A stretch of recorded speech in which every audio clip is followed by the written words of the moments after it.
Live షోకి తిరిగి స్వాగతం. హైకోర్టును అడ్డం పెట్టుకుని ఏపీ ముఖ్యమంత్రి శ్రీ చంద్రబాబు నాయుడు గారు తెలంగాణను ఏలాలని చూస్తున్నారన్న ఎంపీ శ్రీమతి కవిత గారి వ్యాఖ్యలతో ఏకీభిస్తారా అంటే 53% మంది అవునని 47% మంది కాదంటున్నారు. ఇక అతిథుల పరిచయం శ్రీ వెల్లంపల్లి శ్రీనివాస్ గారు, భారతీయ జనతా పార్టీ నేత, అలాగే విజయవాడ పశ్చిమ నియోజకవర్గానికి గతంలో ప్రాతినిధ్యం వహించిన శాసనసభ్యులు. శ్రీ పూల రవీందర్ గారు, టీఆర్ఎస్ నేత, శాసన మండలి సభ్యులు. శ్రీ శివరామరెడ్డి గారు, వైఎస్ఆర్ కాంగ్రెస్ పార్టీ నేత, శాసన సభలో మాజీ చీఫ్ విప్, అలాగే శాసన మండలిలో కూడా విప్గా పనిచేసినటువంటి నేత. ఇక శ్రీ రామచంద్రారెడ్డి గారు, తెలంగాణ కాంగ్రెస్ లీగల్ సెల్ కో చైర్మన్, న్యాయవాది. అలాగే తెలకపల్లి రవి గారు మరి కాసేపట్లో మనతో ఉంటారు, ప్రముఖ విశ్లేషకులు, ప్రముఖ సంపాదకులు. మళ్ళీ ఏపీ ప్రత్యేక హోదా విషయం మీద అరుణ్ జైట్లీ దాదాపుగా కొండబద్దలు కొట్టినట్టు చెప్పేశారు. హోదా సాధ్యం కాదు, లోటు భర్తీ మాత్రం అన్నీ చూస్తాము, వాళ్ళకి చేయాల్సిన సాయం చేస్తాం, హైదరాబాద్ లేని లోటు మాత్రం ఉన్నమాట వాస్తవమేనంటూ చెప్పారు. అదే సమయంలో హైకోర్టు విషయంలో కూడా చాలా ఘాటుగా చర్చ జరిగింది. ఏపీ ముఖ్యమంత్రి చంద్రబాబు గారు వెంకయ్యనాయుడు గారు అడ్డం పడుతున్నారని అనుకుంటున్నారంటూ జితేందర్ రెడ్డి ఆరోపిస్తే, కవిత గారు కేవలం చంద్రబాబు గారు హైకోర్టును అడ్డం పెట్టుకుని ఏలాలని చూస్తున్నారని చెప్పి వారు ఆరోపించారు. అయితే వీటిని ఖండించారు వెంకయ్యనాయుడు గారు. ఈ మాది నేషనల్ పార్టీ, నోషనల్ పార్టీ కాదు, మాది రీజనల్ పార్టీలకు మళ్ళీ ఇష్టం వచ్చినట్టు చెయ్యం అని చెప్పి చాలా తీవ్రంగా స్పందించారు వెంకయ్యనాయుడు గారు. సో ఈ పరిణామాల మీద ముందుగా రవీంద్ర గారు మాట్లాడతారు. పోల్ రవీంద్ర గారు, చెప్పండి, నిజంగానే మీది నోషనల్ పార్టీయా, నేషనల్ పార్టీలతో పాడగలవా? నిజంగానే చంద్రబాబు గారు అడ్డుకుంటున్నారనేటువంటి ఆరోపణ చేయడం ద్వారా మీరు జనాన్ని కాస్త పక్కదారి పట్టించాలని ప్రయత్నమా, లేకపోతే నిజంగానే మీకు ఆధారాలు ఉన్నాయా? ఇప్పుడు 14 నెలలైంది. వాస్తవంగా విభజన ముందు ఇప్పటి వరకు ఏ రకంగా అన్ని విభజనలు జరిగినాయో హైకోర్టు కూడా విభజన జరగాలి. దాన్ని ఆపడం కొరకు మరి చంద్రబాబు నాయుడు గారు, వెంకయ్య నాయుడు గారు అంత సీరియస్గా ప్రయత్నం చేయాల్సినటువంటి అవసరం లేదు. వెంకయ్య నాయుడు గారు కూడా ఆపుతున్నారు. ఆయన స్వాగతించారు కదా, సెంట్రల్లో వారు ఉన్నారు. వారు ఏమంటున్నారు? రాజకీయంగా మేము ఒప్పుకున్నాము అంటున్నారు. పాలనాపరమైనటువంటి చిక్కులు అంటుండ్రు. ఆ పాలనాపరమైన చిక్కులు ఏమున్నాయండి? రాష్ట్రం ఏర్పడి హైకోర్టులో రివ్యూ పిటిషన్ వేశారు కదా, దానివల్ల ఆగిందని అంటున్నారు. మీకు గవర్నమెంట్, సెంట్రల్ గవర్నమెంట్ తలుచుకుంటే, ప్రధానమంత్రి గారు చేయాలి అనుకుంటే, వెంకయ్య నాయుడు గారు చేయించాలనుకుంటే ఎంతసేపు అయిద్దండి? హైదరాబాదులో ఉండి ఇంకా ఆ కోర్టులను తమ గుప్పిట్లో పెట్టుకొని వాళ్లకు ఏ విధంగా ప్రయోజనం కలుగుద్ది, ఎట్లా తెలంగాణను ఇబ్బంది పెట్టాలనేటటువంటి ఆలోచనలు అవసరం లేదు. ఎప్పుడైతే రాష్ట్ర విభజన జరిగిందో తీసుకెళ్ళి మీరు హైదరాబాద్లోనే పెట్టుకుని ఇన్ని ఆఫీసులు మార్చుకున్నాం, పరిపాలన సెక్రటేరియట్ 2 చేసుకున్నాం, అంతకంటే హైకోర్టు విభజన ఇబ్బంది ఏం కాదు కదా. ఎందుకు మీరు దీని కొరకు అంటే మీ మనసులో ఏదో ఒకటి తెలంగాణ ప్రభుత్వాన్ని, తెలంగాణ ముఖ్యమంత్రిని ఇబ్బందులు పెట్టాలి, పాలనా న్యాయపరమైనటువంటి చిక్కులు తీసుకురావాలనే ఒక దురాలోచన తప్ప ఎందుకు ఈ విధంగా చేస్తుంటారు? నిన్న జితేందర్ రెడ్డి గారు, కవిత గారు మాట్లాడిన సందర్భంలో వెంకయ్య నాయుడు గారు, మరి వారు పార్లమెంటరీ వ్యవహారాల శాఖ మంత్రి గారు క్లియర్గా ఈ రాష్ట్రానికి చెందుండి విభజనలో ఒక భాగస్వామిగా ఉంటూ మీరు దీన్ని ఓపిక పట్టండి అంటే 14 నెలలు ఓపిక పట్టినాం. ఎంతకాలం ఇంకా ఓపిక పట్టాలి? మీరు మీ ఇష్టం వచ్చినట్టు మీరు ఆగకపోతే మా ఇష్టం వచ్చినట్లు చేస్తాం, ఏం చేసుకుంటారో కరెక్ట్ కాదు అది. ఎందుకంటే 2 రాష్ట్రాలు స్నేహపూర్వకంగా, ప్రజలందరూ స్నేహంగా ఉన్నారు, అన్నదమ్ములా ఉన్నారు, ఎక్కడ లేదు పంచాయతీ. ఈ ఒక్కదాని కొరకు ఎందుకండి? ఇది ఒకటి విభజన చేసేస్తే వెరీ క్లియర్. మాల్యాద్రి గారు వాళ్ళు మీ చిన్నదానికి చంద్రబాబు మీద ఆరోపణ చేస్తున్నారు, వీళ్ళకి పని లేదని చెప్పి ఆయన విమర్శించారు. మేము తెలంగాణ రాష్ట్రంలో పరిపాలన విషయంలో ఎక్కడైతే చంద్రబాబు నాయుడు గారు ఏలు పెడుతున్నారో, ఫర్ ఎగ్జాంపుల్ ఎమ్మెల్సీ ఎన్నికల్లో ఏలు పెట్టిండ్రు కాబట్టి అన్నాం. పాలమూరు ప్రాజెక్టు విషయంలో మీరు ఉత్తరాలు రాయడం, మీరు స్టేట్మెంట్లు ఇవ్వడం, దాని గురించి మాట్లాడినాం. నీకేం సంబంధం? మళ్ళీ రాశారు కదా ఇవాళ. మా రాష్ట్రంలో మా ప్రాజెక్టుల విషయంలో మీరు కట్టుకున్నారు, మేము కాదనలేదే. ఇక్కడ ప్రాజెక్టు అది పూర్తిగా మహబూబ్నగర్ జిల్లా వెనకబడ్డది, అక్కడ ప్రాజెక్టు కట్టుకుంటామంటే మీకు ఎందుకు అక్కసు? అదేవిధంగా హైకోర్టు విభజనలో అడ్డుపడుతున్నారు కాబట్టి చంద్రబాబు నాయుడు గారి గురించి మాట్లాడుతున్నాం, అంతే తప్ప ఇక్కడ మా పరిపాలన, మా ముఖ్యమంత్రి గారికి మీటింగులు, అడ్మినిస్ట్రేషన్ చాలా తలమునకలై ఉన్నారు. కాబట్టి చంద్రబాబు నాయుడు గారి గురించి ఎప్పుడు అవసరం లేని సందర్భంలో మాట్లాడినటువంటి దాఖలాలు లేవు. పరిస్థితిని బట్టి ఎవరి పరిపాలన, ఎవరి రాష్ట్రం వాళ్ళు చూసుకోవాలి. ఇప్పటికే ఆలస్యమైంది, ఇంకా దీనివలన మళ్ళీ కొత్త పరిణామాలు ఎదురవుతాయి. రైట్. దాంట్లో అడ్మినిస్ట్రేషన్ పరంగా 2 రాష్ట్రాలకు ఇబ్బంది జరుగుతుంది. Right, okay. శివరామరెడ్డి గారు, ప్రత్యేక హోదా మీద తేల్చేసినట్లే ఉంది అరుణ్ జైట్లీ గారు. మరి బీజేపీ పరిస్థితి ఏంటి? సరే, ఈ కోర్టు గురించి కూడా వారు కవిత గారు డైరెక్ట్గానే ఆరోపణ చేస్తున్నారు, మీరేమంటారు? ఇప్పుడు ప్రత్యేక హోదా అనేది ఆంధ్రుల హక్కు అనేది ఇప్పుడు విశాఖ దీని గురించి ఎట్లా వచ్చిందో అదే స్లోగన్ ఈరోజు ఆంధ్రప్రదేశ్ ప్రజానీకంలో అది నాటుకుపోయింది. ఎట్టి పరిస్థితుల్లో మాకు ప్రత్యేక హోదా ఇచ్చి తీరాలని. ఆ రోజు 5 years అని చెప్తే 10 years ఇవ్వాలని ఇద్దరు నాయకులు దాంట్లోనే ఉన్నారు. వాళ్ళకి ఇంతకుముందు ఎవరో చెప్పినారు, ఇంతకుముందు ఏదో కమిటీ సిఫారసు చేసింది, ఇంకా భారతదేశంలో ఆర్థిక సంఘం, 14వ ఆర్థిక సంఘం, రఘురామ్ కమిటీ సిఫారసు ఆధారంగా ఆర్థిక సంఘం సిఫారసు చేసి అసలు ఇవ్వకూడదు, ఇవ్వడానికి అవకాశమే లేదు అని. అది తెలిసా కూడా ఆ రోజు వాళ్ళు 10 years వాళ్ళు డిమాండ్ చేయడం జరిగింది. అంటే వాళ్ళకి వాస్తవాలు తెలిసి వాళ్ళు అగైన్ దే డిమాండెడ్. అంటే ప్రస్తుత పరిస్థితి ఆంధ్రప్రదేశ్ ఎట్లుంటాయి, విడిపోతాయి అనేది పూర్తిగా వాళ్ళకి అవగాహన ఉంది, చాలా సీనియర్ నాయకులు వాళ్ళు. అలాంటి వాళ్ళు మా గవర్నమెంట్ వస్తే మేము డెఫినెట్గా ఇస్తామని చెప్పిన వాళ్ళు ఈరోజు వచ్చే లోపల మీరు దాన్ని దాటివేయడం ఎంత మటుకు సబబు? ఇప్పుడు అరుణ్ జైట్లీ గారు చెప్పేదాన్ని బట్టి చూస్తే ఆంధ్రప్రదేశ్ చాలా కష్టాల్లో ఉంది, మేము ఆదుకుంటామంటే నాకు తెలిసి స్పెషల్ ప్యాకేజ్ ఇస్తామనే ఆలోచనతో వాళ్ళు ఉన్నట్లుంది. ఆఫ్టర్ బీహార్ ఎలక్షన్స్ స్పెషల్ ప్యాకేజ్కి స్పెషల్ స్టేటస్కి చాలా డిఫరెన్స్ ఉంది. ఓకే, స్పెషల్ స్టేటస్ వస్తే ప్యాకేజ్ ఇచ్చినా మీరు ఒప్పుకోరు. ప్యాకేజ్ దాన్ని పూర్తిగా మా నష్టాన్ని పూడ్చే పరిస్థితిలో లేదు. స్పెషల్ స్టేటస్ వస్తే ట్యాక్స్ ఎగ్జంప్షన్స్ వస్తాయి, గ్రాంట్స్. ఏం చేస్తారు? అరుణ్ జైట్లీ గారు చాలా క్లియర్ గా చెప్పేశారు సాధ్యం కాని పరిస్థితి అని. డెఫినెట్ గా పోరాడతాం. ఎట్టి పరిస్థితుల్లో చంద్రబాబు కూడా ఆ దిశగా ప్రయత్నాలు చేయాల్సిన అవసరం ఉంది. నేను సమర్థమైన నాయకుడు అనే నమ్మకంతోనే ఆ రోజు మీకు మాకు ఓట్లు వేసారని ఓ అని ఊదుకున్నారు. మీ సమర్థత ఎక్కడ పోయింది? ఈరోజు మిత్రపక్షం, మీరు సెంట్రల్లో మిత్రపక్షమైనప్పుడు మీరు ఎందుకు డిమాండ్ చేయలేరు చెప్పండి? మీకు అసలు వాయిస్ లేకుండా పోవడానికి కారణం ఏమి? మిత్రపక్షమైనంత మాత్రాన ఆంధ్రప్రదేశ్ను కుదవబెట్టి మీరేదో చేస్తాడు నేను కాదు. ఆంధ్రప్రదేశ్ ప్రజానీకం బాగోగులు ఎవరు కుదవబెట్టారు? బీజేపీ వాళ్ళకే. బీజేపీ వాళ్ళకే. ఇంకా వాళ్ళు ఏం చెప్తే అది తానా అంటే తందానా అనే పరిస్థితి ఏముంది? మీకు ఇక్కడ అబ్సల్యూట్ మెజార్టీ ఉంది.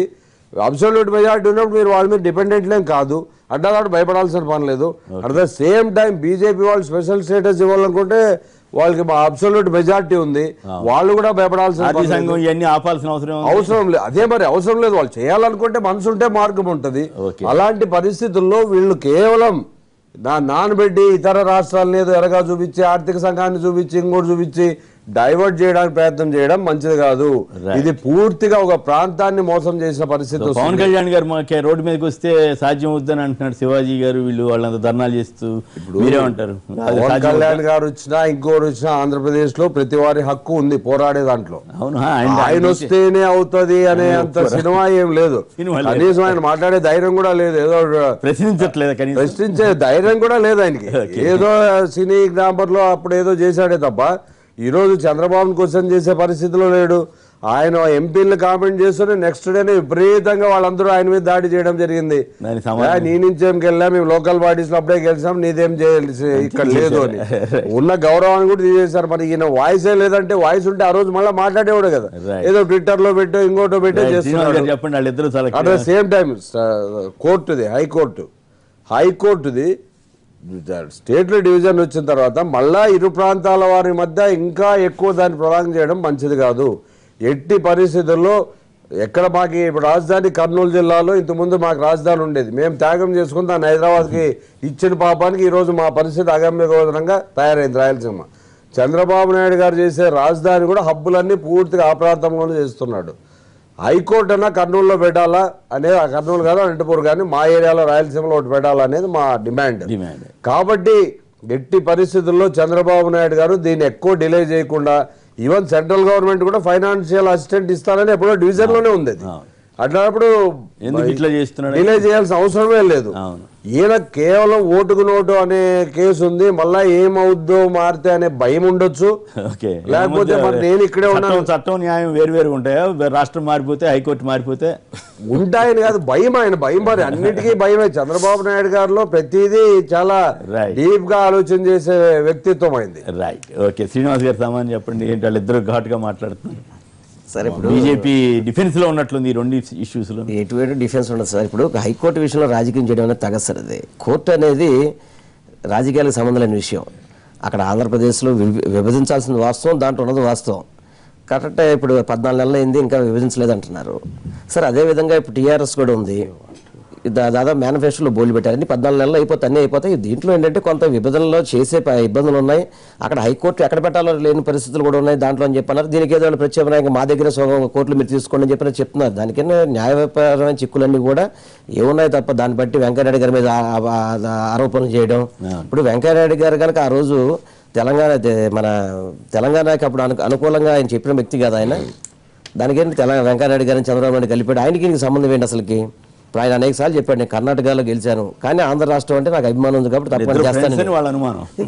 అనుకుంటే ఎట్లా ఆ నాయుడు ఈ నాయుడు అని ఇప్పుడు దత్తాత్రేయ గారు ఇక్కడ అని చెప్పాను. ఇప్పుడు దత్తాత్రేయ గారు వీళ్ళందరూ తీసుకెళ్తున్నారు. మేము ఎప్పుడే అలా అంటే ఎందుకని ఇప్పుడు దత్తాత్రేయ మీ పార్టీ వాడు కదా, మీరే కాదు సార్, అర్థం కాదు సార్. దత్తాత్రేయ గారు తెలంగాణలో ఉంది, ఆయన తీసుకెళ్తున్నారు. మాట ఎంతో సాగుతుంది అనేది కదా, వెంకయ్యనాయుడు గారికి హోల్డ్ ఉంది కాబట్టి అట్లా సార్. ఆయన కేంద్ర మంత్రి, ఈయన కేంద్ర మంత్రి, అట్లా సీనియర్ కదా. ఎందుకంటే ఇప్పుడు టీఆర్ఎస్ ఆ విధంగా వెంకయ్యనాయుడు గారి మీద పూర్తిగా ఖండిస్తున్నారు సార్. ఎందుకంటే అటువంటి ఆరోపణలు చేయకూడదు. ఇప్పుడు చంద్రబాబు నాయుడు గారు కోర్టులో ఏమేమి ఇన్ఫ్లుయెన్స్ చేయగలుగుతారు ఆయన? ఇప్పుడు ఈ కోర్టు ద్వారా ఆయన ఏ లబ్ధి పొందుతున్నారు అది కూడా ఆలోచించాలి. బట్ కాకపోతే న్యాయపరమైన చిక్కులు ఉన్నాయి కాబట్టి వాటిని పరిశీలించడానికి వాళ్ళు డైరెక్ట్ గా ఏం చెబుతున్నారంటే 29 మంది జడ్జిలు ఉంటే 25 మంది ఆంధ్ర వాళ్ళే ఉన్నారని వాళ్ళ ఆరోపణ. కరెక్ట్. ఈ రోజు వచ్చేస్తారా జడ్జిలు వెంటనే మారి? ఇప్పుడు దానికి ఏ విధంగా రోస్టర్ నడిచిందో అది నడిచింది. ఇప్పుడు విడిపోయిన నిదానంగా ఓపీ పట్టకుండా మాకు ఈ రోజే మేము అందరం ఎక్కేయాలని చెప్పండి, కుదురుతుందా? అదేనా జరిగేది కాదు, విని కాదు. తర్వాత ప్రత్యేక హోదా గురించి మొట్టమొదటి నుంచి బీజేపీనే దానికి పేటెంట్ హక్కు ఉంది అంతే తప్ప 100% దాంట్లో ఎక్కొట్టరు సార్. ఇప్పుడు అరుణ్ జైట్లీ గారు చెప్తున్నారు, ఇప్పుడు మన సెంట్రల్ మినిస్టర్ గారు చెప్తున్నారు ప్రత్యేక హోదాకి చిక్కులు ఉన్నమాట వాస్తవం. ఇప్పుడు అదే విధంగా అంటే మీరు మళ్ళీ పాత మాట అంటారండి. అదే విధంగా బిల్లులో కనుక పొందుపరిచేసి ఉంటే ఇటువంటి ఆటంకాలు వచ్చాయి కాదు. ఇప్పుడు ఆటంకాలు తొలగించేదానికి బిల్లు ఆపేసి ఉండాలి. మీరు ఎందుకు ఒప్పుకున్నారు మరి? సార్ వెంకయ్యనాయుడు గారు, అరుణ్ జైట్లీ గారు ఆపేసి ఉండాలి, బిల్లు ఒప్పుకోం అంటే అయిపోయింది. అంటే సార్ ఆ రోజున్న సిచ్యువేషన్స్ లో అప్పుడు మళ్ళీ దీనికి బీజేపీ అడ్డుపడుతుందని చెప్పి ఆ రోజు కూడా మేము ఆ రోజున కాంగ్రెస్ పార్టీలో ఉన్న వాళ్ళు మేము దాన్ని అడ్డుకోవడానికి ప్రయత్నం చేసిన వాళ్ళమే. బీజేపీ ఆ రోజు దీనికి మద్దతు పలికింది. ప్రత్యేక హోదా 100% వస్తుంది సార్. కాకపోతే 100% అరుణ్ జైట్లీ గారు కూడా దాని మీద పూర్తిగా ఆయన రాదని చెప్పలేదు సార్. ఆయన ఏం చెప్పారు? ఆర్థిక ఇబ్బంది చెప్పాడు, రాలేదని చెప్పారు, వస్తుందని చెప్పలేదు, రాలేదని చెప్పలేదు. ఆయన ప్రయత్నం చేస్తారు. ఒక నిమిషం సార్, 14వ ఆర్థిక వ్యవస్థ కుదరదని పోవచ్చని చెప్పారు. దాన్ని ఏ విధంగా ముందుకు తీసుకురావాల ఆలోచనలో ఉన్నది భారతీయ జనతా పార్టీ. ఆంధ్రప్రదేశ్కి భారతీయ జనతా పార్టీ తప్పకుండా సహాయం చేస్తుంది, దాంట్లో ఎటువంటి డౌట్ పెట్టాల్సిన పని లేదు. ఏం ముంచదు సార్, ఈ ప్రత్యేక హోదానే మళ్ళీ మమ్మల్ని గెలిపిస్తారు సార్. 100% ప్రత్యేక హోదా గెలిపిస్తారు. దాంట్లో మీకు భారతీయ జనతా పార్టీ మోడీ గారు ఏమి తక్కువగా ఆలోచించే వ్యక్తి కాదు. ఎక్కువగా మాట్లాడట్లేదు కదా, కొన్ని విషయాలు అసలు మాట్లాడలేదు సార్. మాట్లాడే చోట మాట్లాడతారు, మాట్లాడిన చోట అవసరం చోట మాట్లాడాల్సిన పని లేదు సార్. మాట్లాడతాడు. ఇప్పుడు ప్రత్యేక హోదా గురించి కాంగ్రెస్ పార్టీ కూడా మాట్లాడుతుంది వాస్తవంగా. రాహుల్ గాంధీ అనంతపురంలో కదా మాట్లాడాల్సింది, పార్లమెంట్ లో మాట్లాడాలి. ఎక్కడ మాట్లాడతారు సార్? ఉత్తరం రాసింది కదా. ఏ ఉత్తరం రాయడం ఏంటి సార్? పార్లమెంట్ వేదిక ఉంచుకొని దాన్ని వదిలేసుకొని అనంతపురం ఎందుకు మాట్లాడాలా? ఏంది ఉత్తరం వచ్చేది? ఇప్పుడు వాళ్ళు మాట్లాడచ్చు, మాట్లాడితే ఇచ్చేస్తారా? మీ వాళ్ళు మాట్లాడచ్చు కదా సార్, వాళ్ళు మాట్లాడచ్చు కదా, వాళ్ళు మాట్లాడకుండా ఇచ్చేవాళ్ళు మాట్లాడకుండా ఇచ్చేవాళ్ళు 100% ఇస్తారు సార్. దానికి టైం సందర్భం అన్ని ఉంటాయి. దానికి మాట్లాడితే ఎందుకు మాట్లాడిపోతుంది అనేది? అనంతపురం వచ్చి మాట్లాడాల్సిన పని. రాహుల్ గాంధీ గారు అనంతపురం వచ్చి మాట్లాడారు, మేము మాట్లాడతా ఇస్తామని చెప్పని. పార్లమెంట్ వేదిక వాడుకోవచ్చు కదా. శ్రీనివాస్ గారు ఇప్పుడు ఆ రోజు బిల్లులో అంటారు, మరి పోలవరం 7 మండలాలు బిల్లులోనే ఆ రోజు పొందుపరిచారండి. బిల్లులో ఏం లేవు కదా అవి. పోలవరం ఆర్డినెన్స్ తీసుకొచ్చారు, దానికి ఇబ్బందులు తొలగిస్తారు, నానబెట్టాల్సి మీరు ఇది చేస్తున్నారు. రాహుల్ గాంధీని అనంతపూర్లో ఎందుకు మాట్లాడతారంటున్నారు? మరి చంద్రబాబు నాయుడు కేబినెట్ లో ఎంఆర్ అసలు దాన్ని న్యాయ విచారణ జరిపేవాడు, ఇసుక మాఫీ గురించి కేబినెట్ లో అసలు ఏమి చేయలేదని ఎట్లా చెప్తాడు? దానికి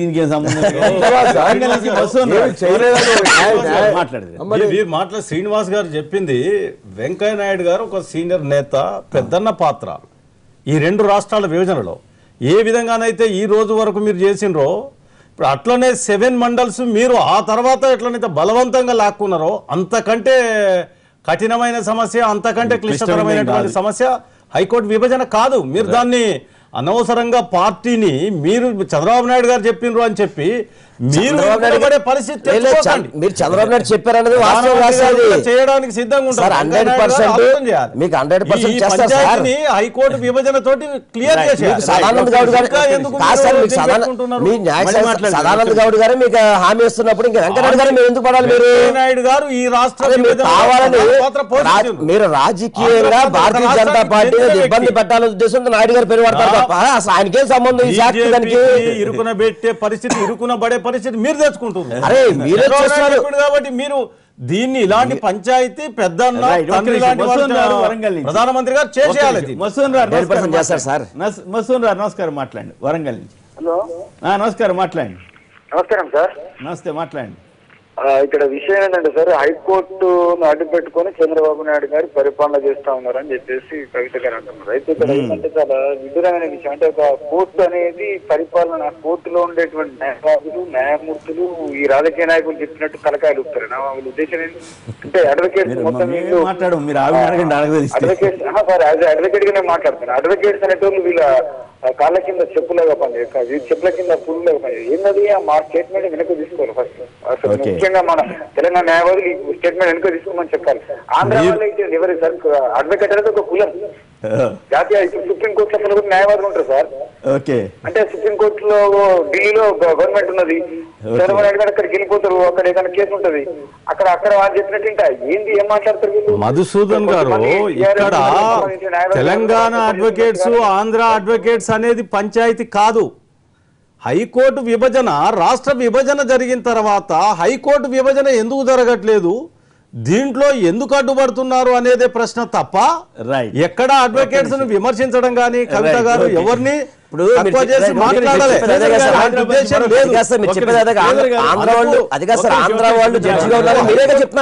విభజన చేయమంటున్నాం. శ్రీధర్ గారు హైదరాబాద్ నుంచి మరొకరు లైన్ లో ఉన్నారు. శ్రీధర్ గారు నమస్కారం, మాట్లాడండి. సార్ నమస్తే సార్. రవీంద్రన్న నమస్కారం. నమస్తే. ఇప్పుడు మీరు హైకోర్టు విభజన చంద్రబాబు అడ్డుపడుతున్నారు అంటున్నారు కదా. చంద్రబాబు హైకోర్టు విభజనకి అడ్డుపడేట్టు కంటే, ఆయన మాట బీజేపీ వినేట్టు కంటే, ఆయన రాష్ట్రానికి ఎంతో ఆర్టికులేట్ ఉంది, ఆయన ఫండ్స్ తెచ్చుకునేవాడు. ఆయన చెప్పే పరిస్థితులు బీజేపీకి ఉన్నట్టు లేదు. రెండో విషయం మీకు ఇప్పుడు హైకోర్టులోనే మీకు తెలంగాణ ప్రభుత్వానికి ఎదురు దెబ్బ జరుగుతుంది కొన్ని చాలా విషయాల్లో. అదే హైకోర్టు విడిపోయింది అనుకో, మన న్యాయమూర్తులు సారు మనం ఇష్టం వచ్చే పరిపాలన చేసుకోవచ్చు. ఎలాగో మీడియా లొంగిపోయింది మనకు, అన్ని పోలీసులు చట్టాలు లేవు, ఏం లేవు మనకు ఇప్పుడు. అందుకే నిజాం శ్రీధర్ గారు, రాష్ట్ర విభజన జరిగిన తర్వాత ఈ హైకోర్టు ఉమ్మడిగా ఉండడం అవసరమా? అది మీరు ఏం కోరి దీన్ని ఉమ్మడి కావాలంటున్నారు? రైట్. అన్నదమ్ములు విడిపోయిన తర్వాత ఒక పార్టీ వరకు క్లియర్ గా నువ్వు చేసే మీరేదో ఆశించారు కాబట్టి ఉండాలని ఎవరంటున్నారు సార్? మీరే ఆశించలేదు. విభజించడానికి జరుగుతుంది అంతే తప్ప మేము కూడా విభజించాలనుకుంటున్నాం సార్. ఎందుకంటే మాకు అక్కడ హైకోర్టు వస్తే మాకు డెవలప్మెంట్ జరుగుతుంది. మా కోర్టు, మా హైకోర్టు మాకు ఉండాలి. రైట్. మీరు ఎక్కడ పెట్టుకుంటారు మీ ఇష్టం. కరెక్ట్ కాదు. మన తెలకపల్లి రావు గారు మాట్లాడటానికి ముందుగా Telangana Congress legal cell coordinator Ramachandra Reddy గారు మీరేమంటారు చెప్పండి. రామచంద్రారెడ్డి గారు, ఫస్ట్ ఆఫ్ ఆల్ మా మిత్రులందరూ చెప్తున్నారు కానీ తెలంగాణ హైకోర్టు అనేది తెలంగాణ రాష్ట్ర సాధన ఎప్పుడైతే మొదలైందో, అంటే ఈ మధ్యకాలంలో ఉధృతం ఎప్పుడైందో అప్పటి నుంచే ఇరు వర్గాల మధ్య, ఇరు ప్రాంతాల మధ్యన వైషమ్యాలు వచ్చినాయని చెప్పేసి అందరూ తెలుస్తున్న విషయమే. ఈ క్రమంలో న్యాయ వ్యవస్థలో కూడా కొంత డిఫరెన్సెస్ వచ్చి గొడవలు కూడా అయినాయి. ఆ సందర్భంలో అక్కడ ఉన్నటువంటి ప్రాంతాలకు సంబంధించినటువంటి న్యాయమూర్తుల లెక్కలు వాళ్ళ యొక్క ప్రాంతాలను బట్టి ఖచ్చితంగా ఇది ఇంపార్షియల్గా వీళ్ళు చేయలేరు అని అనుమానం రావడం కూడా సహజమే. అయినంత మాత్రాన న్యాయం అనేది అందరికి సమానంగా ఉండాలనుకుంటారు. కానీ ఎప్పుడైతే రాష్ట్రం విభజించబడిందో హైకోర్టు కూడా విభజించబడాలి, దీనికి ఈ స్పెసిఫికేషన్స్ ఈ వీటి ప్రకారం చేయాలని చెప్పేసి రీఆర్గనైజేషన్ యాక్ట్లో స్పెసిఫిక్గా మెన్షన్ చేసినారు. కాబట్టి దాని మీద శ్రద్ధ వహించి ఖచ్చితంగా ఈ హైకోర్టుని బైఫర్కేట్ చేస్తే అటు ఆంధ్ర ప్రాంత మిత్రులకు కానివ్వండి, అడ్వకేట్లకు కానివ్వండి, వాళ్ళకి మంచి, ఆంధ్ర ప్రాంత ప్రజలకు మంచి, ఇంకా ఎటువంటి దీని మీద డిస్కషన్కి స్కోప్ ఉండదండి. రెండో విషయం ఏమనంటే ఈ పోలవరం ముంపు గ్రామాలకు సంబంధించినటువంటి ఆర్డినెన్స్ని ఏ విధంగా అంత క్విక్గా తీసుకురాగలిగినప్పుడు ఈ హైకోర్టు విభజన ఎందుకు చేయలేరు చిత్తశుద్ధి ఉంటే అన్నది ప్రతి ఒక్కళ్ళ మనసుల్లో ఇది ఒక ప్రశ్నగా మిగిలిపోయిందండి. కాబట్టి తెలంగాణ ప్రభుత్వము ఆంధ్ర ప్రభుత్వం గవర్నర్ గారి యొక్క సహకారంతో ఒక కూర్చొని దీని గురించి సీరియస్ గా సార్ట్అవుట్ చేసినట్లయితే పెద్ద సమస్య. మూడో విషయం ఏమనంటే కొమ్మినేని గారు, మూడోది ఏంటంటే ఇప్పుడు ఈ హైకోర్టు విభజన చేయటం అనేది పెద్ద అసాధ్యం కాదు. ఇది అంటే పెద్ద బడ్జెట్ కూడా అవసరం లేదు. కాబట్టి పెద్ద ఇప్పుడు స్పెషల్ స్టేటస్ గురించి కానివ్వండి ఇట్లాంటి వాటికంటే కొన్ని వేల కోట్ల రూపాయలు అవసరం ఉంటాయి. కాబట్టి దాని గురించి డ్రాగ్ చేయొచ్చు. కానీ ఇది ఇంత ఫైనాన్షియల్గా ఇంత తక్కువ ఉన్నప్పుడు దీన్ని ఈ హైకోర్టుని విభజన చేసి రెండు ప్రాంతాల మధ్యన ఇంకా గ్యాప్ పెరగక ముందలనే న్యాయ వ్యవస్థ అనేది ఒక గౌరవప్రదంగా ఉండే విధంగా త్వరగా చర్యలు తీసుకుంటే బాగుంటుందండి. కానీ దురదృష్టవశాత్తు ఈ రోజున దురదృష్టవశాత్తు టీఆర్ఎస్ ఇది మన సీఎం గారు అంటే మేము అనుకోవటం మా అడ్వకేట్ మిత్రులు కూడా కొంతమంది కొన్ని అధికార ఒకటి కొమ్మినేని గారు ఒక్క నిమిషం రేవంత్ రెడ్డి గారు మాట్లాడటానికి సిద్ధంగా ఉన్నారు. ఒక్క నిమిషం దయచేసి లైన్లో ఉండండి. ఒక్క నిమిషం రేవంత్ రెడ్డి గారు మీరు అవకాశం ఇస్తే రవి గారితో మాట్లాడి. రైట్, రేవంత్ రెడ్డి గారు చెప్పండి, మీ వాదన ఏమిటి? కొమ్మినేని గారు నమస్కారం అండి. అందరికి కూడా బాగున్నారా? సమయానుకూలంగా మా టిఆర్ఎస్ మిత్రులు కొన్ని మధ్యాహ్న పోతారు, కొన్ని దాచాన్న పెడతారు. గతంలో తెలంగాణకు సంబంధించిన వ్యక్తే హైకోర్టులో పిల్ వేయడం జరిగింది. తెలంగాణ హైకోర్టు ప్రత్యేకంగా విభజన జరగాలి అని చెప్పి దాని మీద పూర్తి స్థాయిలో వాదనలు జరిగిన తర్వాత హైకోర్టు ఒక తీర్పు ఇచ్చింది స్పష్టంగా. ఆ వాదనలు జరిగే క్రమంలో జేఏసీకి సంబంధించిన అడ్వకేట్ జేఏసీకి సంబంధించిన రాజేందర్ రెడ్డి గారు ఇతర మిత్రులు చంద్రబాబు నాయుడు గారిని కలవడం జరిగింది. చంద్రబాబు నాయుడు గారి దగ్గర విభజనకు నేను అనుకూలంగా ఉన్నా, విభజన చేయండి కోరుతున్నానని చెప్పి లేఖ కూడా ఇవ్వడం జరిగింది. వాళ్ళ చేతికే మా పెద్దలు ఎల్రమణ గారు తీసుకొస్తే చంద్రబాబు నాయుడు గారు స్పష్టంగా కేంద్ర న్యాయశాఖ మంత్రికి తెలంగాణ జేఏసీకి సంబంధించిన వాళ్ళ ద్వారానే లేఖను అప్పచెప్పడం జరిగింది. హైకోర్టు విభజనకు మాకు ఎలాంటి అభ్యంతరం లేదు అని. కానీ హైకోర్టు ఏం చెప్పింది?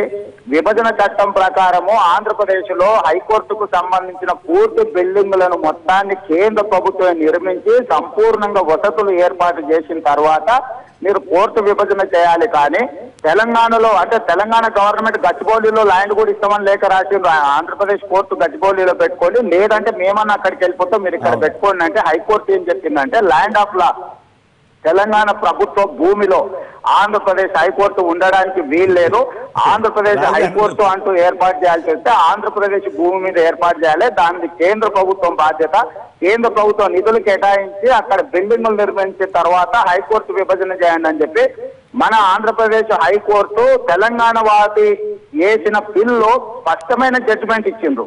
ఇంత స్పష్టమైన జడ్జిమెంట్ ఇచ్చిన తర్వాత కొమ్మినేని గారు ఇంకా కూడా ఒక పార్లమెంటు సభ్యురాలు పార్లమెంటులో ఏదో మాట్లాడితే ఆ అంశాన్ని ఖండించాల్సింది పోయి తెలంగాణ వాదులు చట్టం పట్ల అవగాహన లేకుండా టీఆర్ఎస్ వాళ్ళు మాట్లాడుతున్నారు. అటు జితేందర్ రెడ్డి గారైనా మిగతా ఎంపీలైనా అవగాహన రాహిత్యంతో ఉన్నారు. కాబట్టి కూర్చోబెట్టి కౌన్సిలింగ్ చేయాల్సిన అవసరం ఉన్నది. ఏం జరగాలి? మీరే చెప్పిండ్రు చంద్రబాబు నాయుడు గారు లెటర్ ఇచ్చిండ్రు అని. ఇప్పుడు ప్రశ్నించొద్దానా సార్? ఇప్పుడు వీళ్ళంతా టిఆర్ఎస్ ఎంపీల వాదన సెక్రటేరియట్ కు లేనటువంటి బిల్డింగ్ కొరత ఈ ఒక్క హైకోర్టుకే ఇన్ని ఆఫీసులకు ఇంత అడ్మినిస్ట్రేషన్ కు లేదు. కానీ ఇక్కడ హైకోర్టు ఇక్కడ పెట్టకు, నువ్వు కిరాయి బిల్డింగ్ లో పెట్టుకో.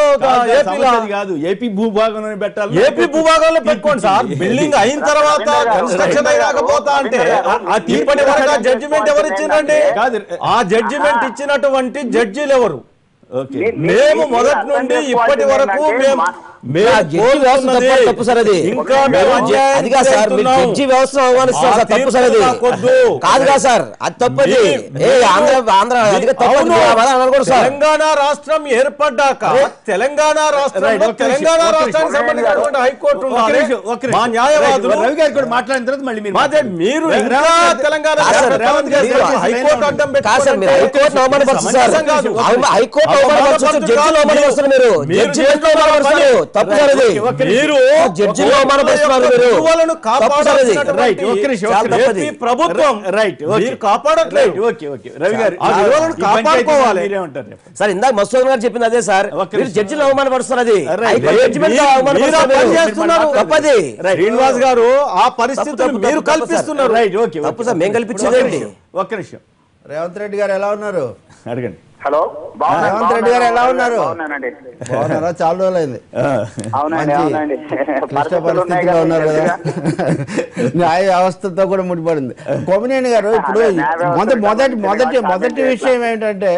మొదటి విషయం ఏంటంటే ఈ విషయ ప్రతిపాదన ఆంధ్రప్రదేశ్ ప్రభుత్వం నుంచి రావాలి. రేవంత్ రెడ్డి గారు ఒక భాగం చెప్పారు, రెండో భాగం చెప్పలేదు.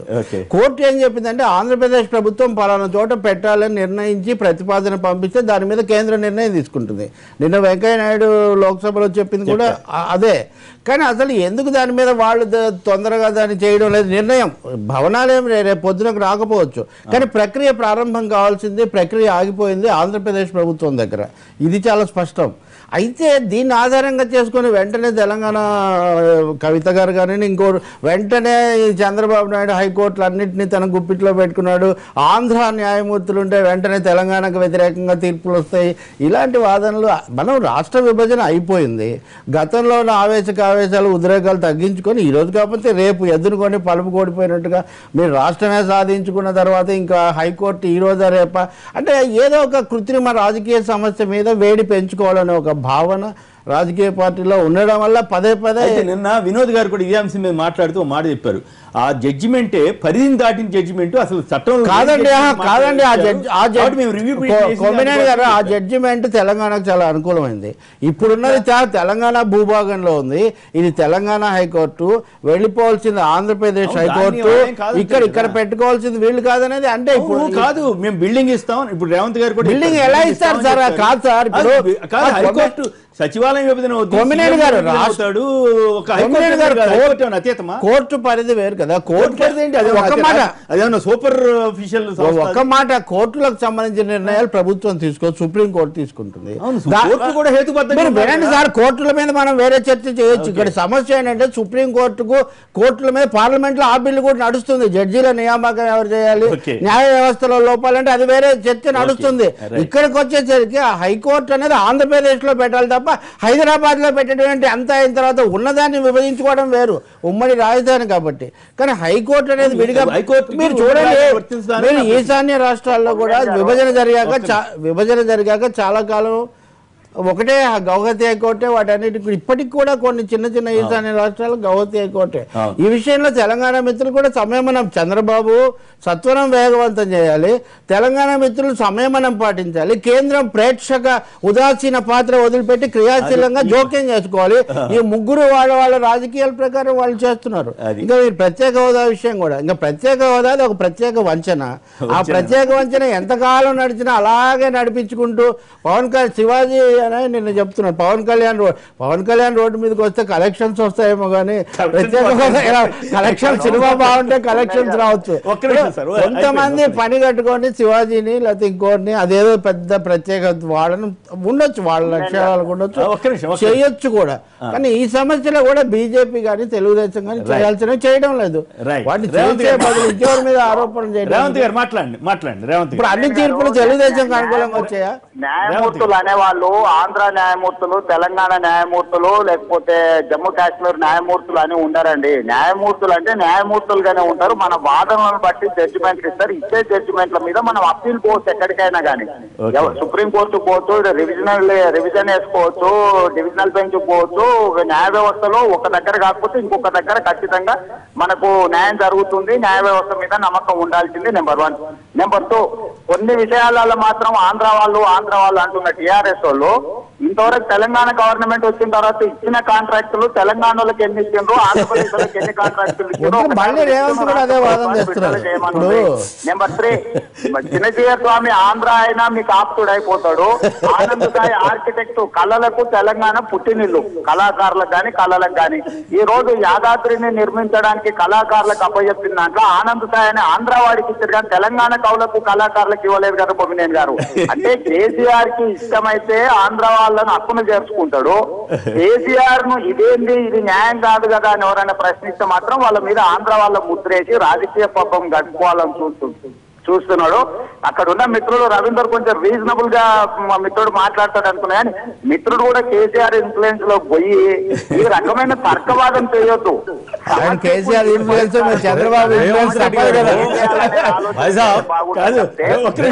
ఒక్క మాట రేవంత్ రెడ్డి గారు, ఆయన కేసీఆర్ ఇన్ఫ్లుయెన్స్ తప్పదు, మీకు చంద్రబాబు ఇన్ఫ్లుయెన్స్ తప్పదు.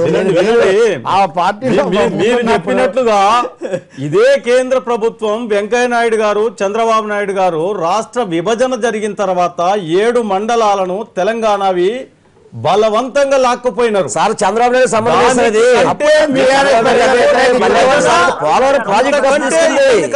చెప్పండి. ఒక్క ప్రశ్న అడిగితే సమాధానం చెప్పండి. ఒకటే అడుగుతున్నా మిమ్మల్ని, మనకు రాష్ట్ర విభజన జరిగినాక హైకోర్టు విభజన ఎందుకు? ఒక మాట చెప్తా నేను, 7 మండలాల విషయం ఏదో ఆశించకపోతే 7 మండలాల విషయంలో టీఆర్ఎస్ ప్రభుత్వం ఏమీ క్రియాశీలంగా లేదు. అక్కడ ఎన్ని సమస్యలు ఉన్నాయంటే వాళ్ళు మేము ఇక్కడే ఉంటామంటే కూడా వాళ్ళ గురించి ఏమి సానుకూలమైన చర్యలను తీసుకోవడం లేదు టీఆర్ఎస్ ప్రభుత్వం.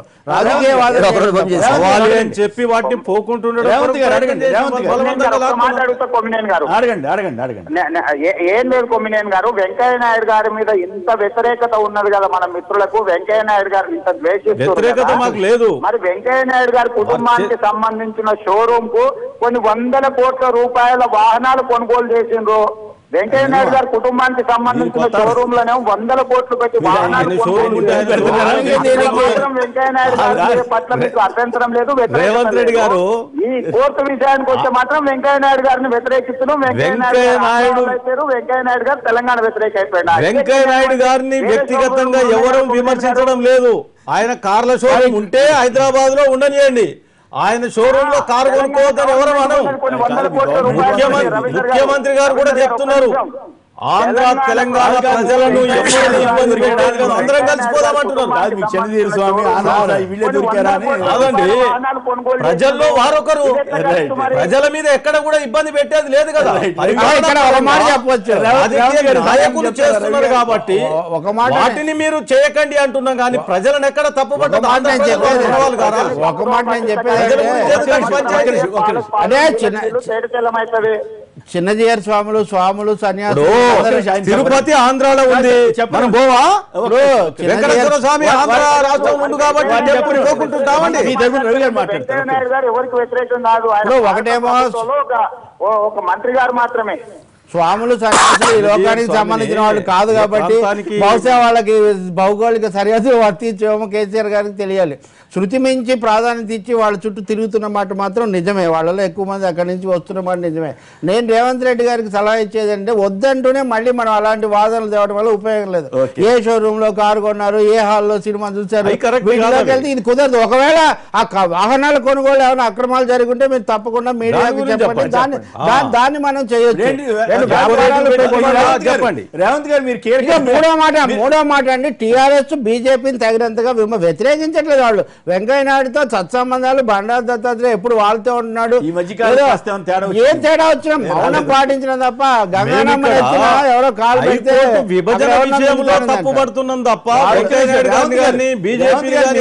రేవంత్ రెడ్డి గారు ఒక సమాధానం ఇవ్వాలి.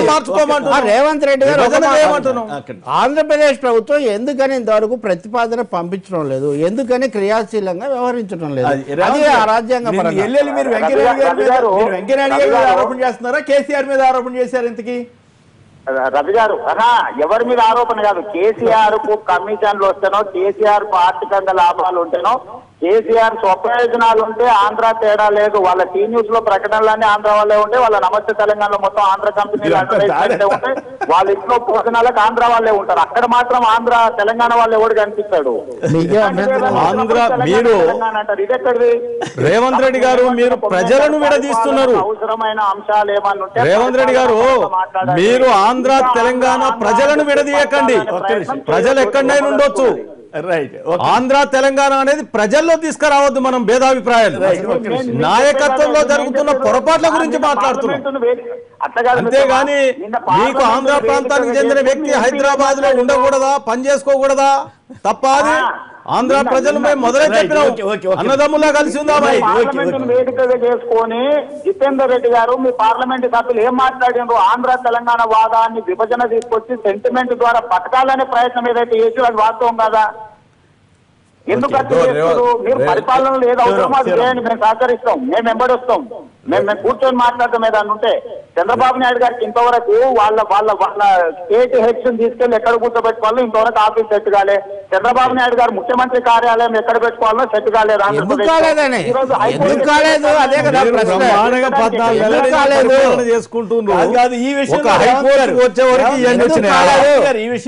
ఈ విషయంలో టీడీపీ కాబట్టి మద్దతు ఇవ్వచ్చు, కానీ ఇక్కడ సచివాలయం ఉన్నది, అక్కడ సంవత్సరం అయిపోయింది, ఇంతవరకు ఎందుకు పేరు ఎవరు కట్టొద్దన్నారు గారు? ఇక్కడ విభజించి ఇచ్చినా మాకు అభ్యంతరం లేదని చంద్రబాబు నాయుడు గారు లేఖ ఇచ్చారు. సెంట్రల్ గవర్నమెంట్ కి ఇవ్వచ్చు కదా, సెంట్రల్ గవర్నమెంట్ రాజ్యాంగబద్ధంగా జరగదు, విభజించి ఇక్కడ పక్కన మాకు ఏర్పాటు చేయాలని రాజ్యాంగబద్ధంగా జరగదు. తెలంగాణలో ఎలా పెడతారు? మీరు నిన్న సదానంద గౌడ్ గారు చాలా క్లియర్ గా పెట్టొద్దని హైకోర్టు చెప్పింది. కొమ్మినేని గారు న్యాయశాఖ మంత్రి చెప్పినా కూడా కొమ్మినేని గారు రేవంత్ గారు అన్ని బాగా తెలుసుకునేవాళ్ళు. ఇప్పుడు FTIలో ఉన్నత విద్యా సంస్థలు ఎక్కడ పెడతారని ఆంధ్రప్రదేశ్ కేటాయిస్తే అవి ఆంధ్రప్రదేశ్ భూభాగంలో పెడతారు. హైకోర్టు కూడా అటువంటి ఒకటి అటువంటి ఒక ఏర్పాటు తప్ప దాన్ని హైదరాబాద్ లో పెట్టే అవకాశమే లేదు. ఎందుకు లేదు? చట్టంలో విభజనకు అవకాశం కొత్తగా పెట్టేవి ఒక బిల్డింగ్ లో పెట్టుకోండి, మీరు నిర్మాణం చేసేటప్పుడు ఛాంబర్లు దానికి ఉన్న బిల్డింగ్ తీసుకోవచ్చు. ఎందుకు సహజ న్యాయం ప్రకారం ఉన్న రాష్ట్రంలో పెట్టుకోవాలి. బిల్డింగ్ ఉంటే అక్కడ గుంటూరులో ఒకప్పుడు హైకోర్టు ఉంది, లేదు శివరామరెడ్డి గారు రాయలసీమలో కూడా ఎక్కడ పెట్టాలని పంచాయతీ ఉన్నప్పుడు అదే హైకోర్టులో 2 భాగాలు చేయండి. రేవంత్ బాగున్నావు అనుకుంటా, చాలా రోజుల తర్వాత 4 లైన్ లో దొరికినావు.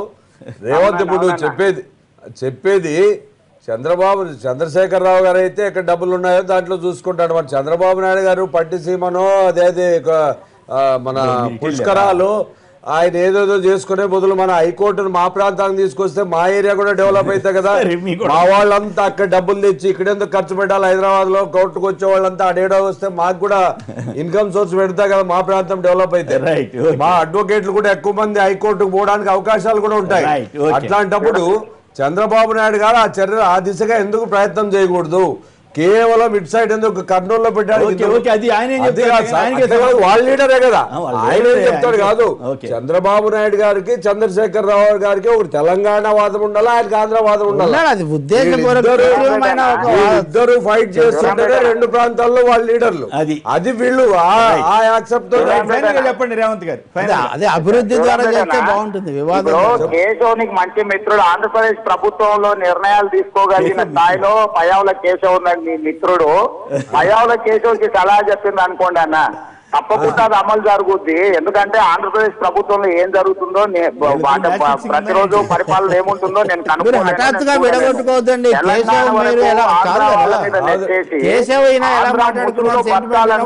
చంద్రశేఖర్ రావు గారు మా సెక్రటేరియట్ మారుస్తా అన్నాడు, ఎక్కడికి పోయిందో తెలియదు. ట్యాంక్ బండును ఇరగొడతా అన్నాడు, ఈ రోజు వరకు ఇరగొట్టలే. ఇందిరా పార్కును గుంతలు తవ్వుతా అన్నాడు, ఈ రోజు వరకు తవ్వలేదు. 100 ఫ్లోర్ల బిల్డింగ్ కడతా అన్నాడు మా కేసీఆర్, ఈ రోజు వరకు 100 ఫ్లోర్ల బిల్డింగ్ కట్టలేదు. ఉస్మానియా హాస్పిటల్ ను కూలగొడతా అన్నాడు, ఇంతవరకు అది కూలగొట్టలేదు. ఇట్లా చంద్రశేఖర్ రావు గారు వైఫల్యాలను కప్పిపుచ్చుకోవడానికి ఆయన ఆంధ్ర అనే సెంటిమెంట్ తీసుకొచ్చి బతకాలని చూస్తున్నాడు. ఇంకా ఆంధ్ర సెంటిమెంట్ కుదరదు. పరిపాలనతో ప్రజల్ని మెప్పించాలి చంద్రశేఖర్ రావు గారు తప్ప ఇంకా ఆంధ్ర వాళ్ళ మీద వేసుకుంటూ బతకాలంటే కుదరదు. ముఖ్యమంత్రి కేసీఆర్ గారు ప్రభుత్వానికి సంబంధించి చెప్పండి ఏదన్నా ఉంటే నాకేం అభ్యంతరం లేదు. ఆలోచనల్లో అడ్మినిస్ట్రేషన్ లో ముఖ్యమంత్రి గారు కేసీఆర్ గారు బ్రహ్మాండంగా చేస్తుండ్రు. మనం తెలంగాణ బిడ్డలం. భాయ్సాబ్ మీరు కూడా రండి, హైకోర్టు విభజన జరిగితే మన న్యాయవాదులకు లాభం జరుగుద్ది, మన వాళ్ళకు వాళ్ళ గురించి తెలంగాణను ఏలాలని చూస్తున్నారన్న ఎంపీ కవిత వ్యాఖ్యలను సమర్థిస్తారా అంటే 62% మంది అవునని, 35% మంది కాదంటున్నారు. ఇప్పుడు చిన్న విరామం తర్వాత లైవ్ షో కొనసాగుతుంది.